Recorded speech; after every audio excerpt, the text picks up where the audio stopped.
The Age of Disclosure is going to be a very, very important documentary. It's going to air both as a theatrical release, but it's also going to be aired, I think, on Netflix. And that's huge. It might be Amazon. Hang on, I'm not quite sure. Sorry, Don't quote me there. Amazon. Yeah, but it's Amazon. But it's got Lou Elizondo, Jay Stratton, as I've just mentioned, Hal Puthoff, Eric Davis.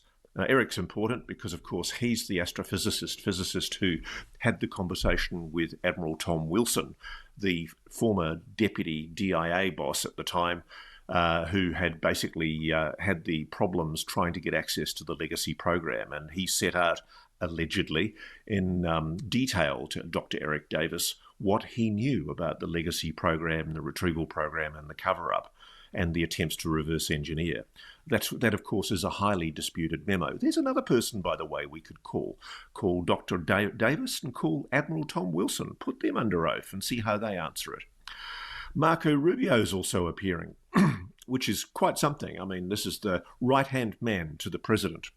Marco Rubio, Secretary of State, and also National Security Director since the previous director.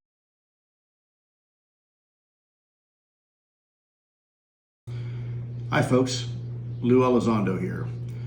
I thought I'd take a few minutes and talk to you folks about a interesting week we had on Capitol Hill.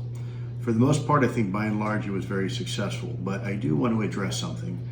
During part of this forum that we had on Capitol Hill, right before we started, I was provided a photograph from a private pilot who had asked me, he was concerned that there was no real reporting mechanism. And we've known there's no real civilian reporting mechanism for private pilots to report UAP.